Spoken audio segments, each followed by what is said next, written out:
Next है article 7 method of changing the independent variable. Last exercise में हमने किया method of changing the dependent variable. Equation हमें वैसी ही गिवन होगी, बस आपने बेटा आइडिया कैसे लगाना है कि सम कौन सी एक्सरसाइज का है, आपको ये पता होना चाहिए कि इंडिपेंडेंट का मेथड कौन सा है, डिपेंडेंट का मेथड कौन सा है।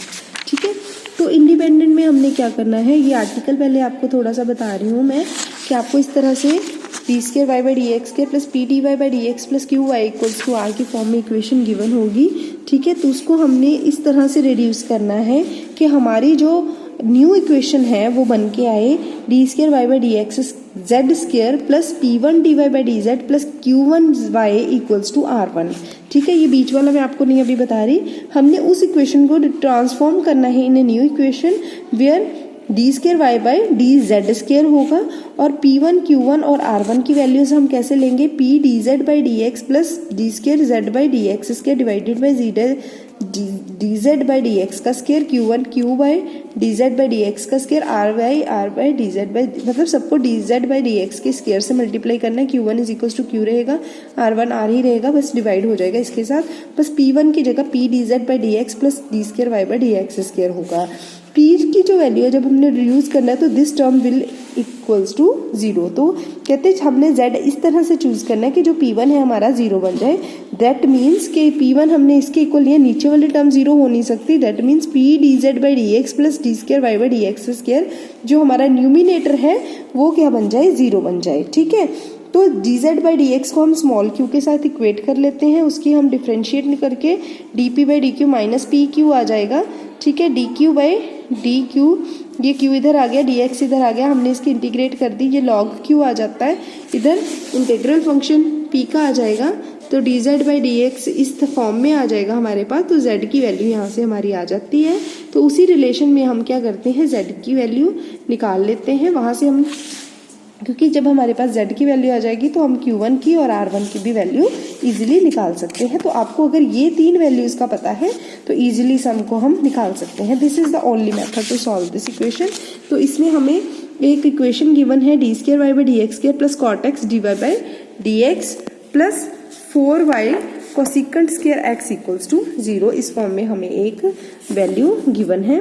तो हमने क्या करना है, p q r कंपेयर कर लिया। ठीक है, कंपेयर करने के बाद हमने एक न्यू इक्वेशन कहते हैं independent variable, changing the independent variable we form x to z 1 becomes, कहते हैं यहाँ पे x की जगह पे आ जाएगा z आ जाएगा, तो 1 क्या बन जाएगा, p1 q1 और r1। ठीक है, यहाँ पे r क्या बन जाएगा, 0, क्योंकि यहाँ पे r है ही नहीं। ठीक है, तो अब choose z such that p1 is equals to 0। ये हमने आर्टिकल में ही किया है कि हमने z इस तरह से लेना कि p1 हमारा क्या बन जाए, 0 बन जाए। सच दैट मतलब p1 की वैल्यू हमारे पास होती क्या है एग्जैक्टली, देखिए हमारे पास p1 की वैल्यू होती है p1 की वैल्यू हमारे पास होती है p into dz/dx plus d2z/dx² is equals to p1 divided by dz/dx का स्क्वायर। तो p1 अगर 0 है इट मीन्स न्यूमिनेटर 0 है, डिनोमिनेटर तो 0 लेंगे नहीं हम, तो इट मीन्स कि p dz/dx plus d2z/dx² is equals to 0 है। ठीक है, ये p की पूरी वैल्यू नहीं है, हम सिर्फ p का न्यूमिनेटर उठा रहे हैं। ठीक है, तो ये हमने ले लिया कि इट मीन्स ये 0 है। तो p की वैल्यू क्या थी हमारे पास, यहाँ पे cot x थी, तो यहाँ पे cot x फिल कर दिया, dz/dx q के इक्वल ले लिया, तो इसकी डबल डेरिवेटिव की तो d2z/dx is equals to dq/dx के इक्वल आ जाएगा। ठीक है, तो यहाँ से हमने जब यहाँ पे वैल्यू फिल करनी है तो यहाँ पे आ जाएगा dq/dx और यहाँ पे q आ जाएगा इक्वल्स टू 0। तो अब हमने क्या किया, इसको सेकंड साइड पे ले गए, माइनस q cot x आ गया। अब x वाला एक साइड पे, q वाला इधर, q इधर आ जाएगा, dx इधर चला जाएगा, इंटीग्रेल कर दिया तो यहाँ पे log q आ गया। cot x की इंटीग्रेशन log sin x होती है, माइनस log sin x आ गया, माइनस ऑलरेडी था यहाँ पे, log और log कैंसिल होके q is equals to cosecant x आ गया। अब q किसकी वैल्यू, dz/dx की हमने यहाँ पे लिया है, तो फिर हमने dx इधर कर लिया, अगेन इंटीग्रेशन कर ली तो z की वैल्यू आ गई। कोसिकेंट x का अगर हम इंटीग्रेशन करते हैं तो log tan x/2 आ गया। ठीक है, तो यहाँ से बेटा हमने q1 की वैल्यू निकाल लेनी है। कैसे, q1 किसके इक्वल है, q/dz/dx का स्क्वायर, तो dz आ गया, dz/dx किसके इक्वल आ गया, कोसिकेंट, तो कोसिकेंट का स्क्वायर 4, यहाँ पे 4 कोसिकेंट स्क्वायर x के इक्वल है। तो यहाँ से ये कट के 4 वैल्यू आ गई Q1 की। इसी तरह से R तो 0 ही है हमारा ऑलरेडी, तो R की वैल्यू तो हम निकाल लेंगे नहीं। तो यहाँ पे हम P1 हमारा ऑलरेडी 0 हो चुका था, ये जो है P1 ऑलरेडी 0 है, Q1 की वैल्यू हमने निकाल ली है, d square by dx square हमारे पास ऑलरेडी है। तो यहाँ से हमने d स्क्वायर बाई जो d है कॉमन निकाल लिया, d square plus 4 axillary equation निकाल ली। एक्सिलरी इक्वेशन हमारे पास ये आ गई। अब यहाँ पे z की वैल्यू क्या है हमारे पास, z की value 10 log tan x by 2 है, तो वो हमने फिल कर दी। तो y हमारा जो पर्टिकुलर सोल्यूशन है वो आ गया है इन फॉर्म ऑफ x। ठीक है, इसी तरह ही बेटा सेकंड है, सेकंड एग्जाम्पल में बस r की वैल्यू है, उसमें नहीं थी 0 थी, इसमें r की वैल्यू एग्जिस्ट कर रही है। तो p की q की r की वैल्यूज आ गई, p1 q1 r1, सेम उसी तरह से p1 की वैल्यू ये है, q1 की ये है। इस एग्जाम्पल में थोड़ा सा एक्सप्लेन किया है, p1 q1 r1 की वैल्यू लास्ट एग्जाम्पल में नहीं करा था। तो यहाँ से हमने अगेन p कहते चूज हमने z इस तरह से करना है ताकि ये टर्म क्या इक्वल हो जाए 0 के। dz बाई dx हमने किसके इक्वल लिया है, अब देखो बेटा लेट कर लेंगे dz बाई dx। वैसे हम क्यों लेते हैं, इन्होंने q बाय 4 का अंडर रूट ले लिया, मतलब q बाय 4 मतलब ये 4 minus 4x square by 4 is equals to x।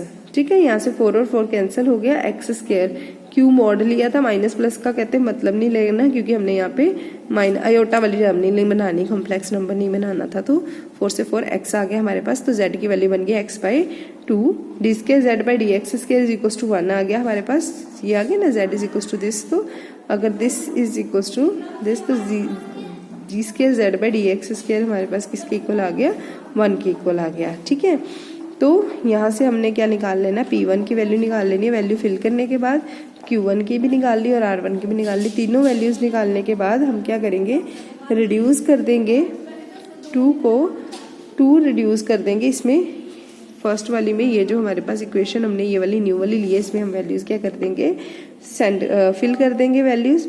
तो हमारा जो सिंबॉलिक फंक्शन है ये बन गया। ठीक है, यहाँ से हम एक्सिलरी इक्वेशन निकाल लेंगे, वही हमारा कंप्लीट सोल्यूशन होगा। ठीक है, अयोटा में आता तो cos x sin x लिखते हैं, प्लस माइनस 2 आया तो e z की वैल्यू जो हमने यहाँ पे निकाली थी x स्क्वायर बाई 2 यहाँ पे हम फिल कर देंगे। ठीक है, तो y p हमारे पास, अब पर्टिकुलर इंटेग्रल निकालना पड़ेगा क्योंकि यहाँ पे r वैल्यू एग्जिस्ट कर रही है। तो पर्टिकुलर इंटेग्रल हमारे पास r की वैल्यू क्या आई है, 8 साइन स्क्वायर, तो साइन स्क्वायर की जगह पे हमारे पास अब x स्क्वायर मतलब 2z के इक्वल आ गया। तो यहाँ पे हम क्या करते हैं बेटा, जो हमारे पास z का कोफिशिएंट होता है उसको हम फिल करते हैं स्क्वायर वाली वैल्यू में, मतलब यहाँ पे कितना है 2 का स्क्वायर 4, तो माइनस 4 यहाँ पे फिल कर देते हैं। इस तरह से आता है हमारा माइनस a स्क्वायर प्लस जो भी 4 होगा 5 होगा, तो a मतलब जो भी हमारा 2 है ना, तो 2 का स्क्वायर ये माइनस यहाँ पे फार्मूले में होता ही है।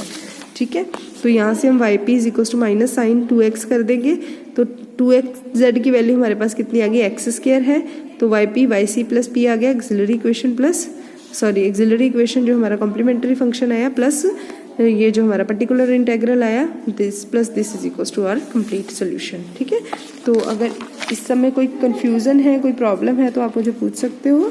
वैसे सेम ही है, जैसे हमने फर्स्ट एग्जांपल की है वैसे ही 6 सेकंड भी करनी है, बस बुक वालों ने करने का मेथड थोड़ा सा डिफर कर दिया। अगर आप नहीं भी करोगे तो डजंट मैटर, सेम वैसे ही आप इसको इक्वल्स टू 0 करके, ठीक है, जैसे हमने पीछे किया है वैसे भी कर सकते हो। ये फार्मूला फिल करना कोई ज़रूरी नहीं था, सीधा भी हम लोग कर सकते हैं। ठीक है, नेक्स्ट एग्जांपल भी देख लेते हैं। इसी तरह से Q1 की वैल्यू है, ठीक है, तो P1 is equal to this, Q1 is equal to this R1, तो choose such that Q1 is equal to Q by this. तो Q की वैल्यू हमने यहाँ पे फिल की 4 EX dz by dx square, ठीक है, which is equal to constant which is equal to 4। अब dz बाई dx की वैल्यू कितनी ली है हमने, e raise to power 4x, तो कहते हैं कॉन्स्टेंट आ गई है। dz by dx is equal to 2x थी, तो 2x का square e raise to power 4x आ गई, तो z की वैल्यू हमारे पास 1/2 e raise to power 2x आ गई। इसी तरह से पर्टिकुलर P1 की वैल्यू निकाल लेनी है, यहीं से R1 की वैल्यू निकाल लेनी है, तो इक्वेशन 2 रिड्यूस हो जाएगी। इसमें सिंबॉलिक इक्वेशन निकाल ली, सिंबॉलिक इक्वेशन निकालने के बाद हमने यहाँ पे फार्मूले में फिल कर लिया, फिर पर्टिकुलर इंटेग्रल निकाल लेना है। अब यहाँ पे तो 1 ही है, तो 1 मतलब e रेज टू पावर 0 है, तो d की जगह पे हम z का कोफिशिएंट मतलब 0 फिल कर देंगे, तो 1/4 आ जाएगा। तो कंप्लीट सोल्यूशन हमने यहाँ से निकाल लेना। लास्ट एग्जाम्पल भी ऐसी ही है, तो हम सेम उसी फार्मूले को यूज़ करके वहाँ से वो चीज़ निकाल लेंगे। ठीक है। ये देखिए बेटा, हमने यहाँ पे 2 केसेस किए थे, ठीक है। फिर से आपको बता रही हूँ, choose z is equals to z such that p1 is equals to 0, जो हमने केस 1 में किया था। केस 2 में हम क्या कर रहे हैं, choose z such that q1 is constant, कि हम q को कांस्टेंट बना दें, ठीक है। बाकी 3 एग्जांपल्स में हमने ये वाला यूज किया है, फर्स्ट एग्जांपल में हमने ये वाला यूज किया है, ठीक है। तो आप केस 1 भी यूज कर सकते हो, केस 2 भी यूज कर सकते हो, ठीक है। तो सेकेंड एग्जाम्पल में इन्होंने ये वाला मेथड यूज किया है, ठीक है। q by D Z by D x square, कहते इस तरह से करो कि q1 क्या बन जाए, कांस्टेंट बन जाए। तो हमने कांस्टेंट हमने पहले ही उसको सपोज कर लेना है, जो भी उसके कांस्टेंट टर्म हो उसी के अकॉर्डिंग हम यहाँ से z की वैल्यू जो है वो निकाल लेते हैं। ये वो किया था ना, ठीक है।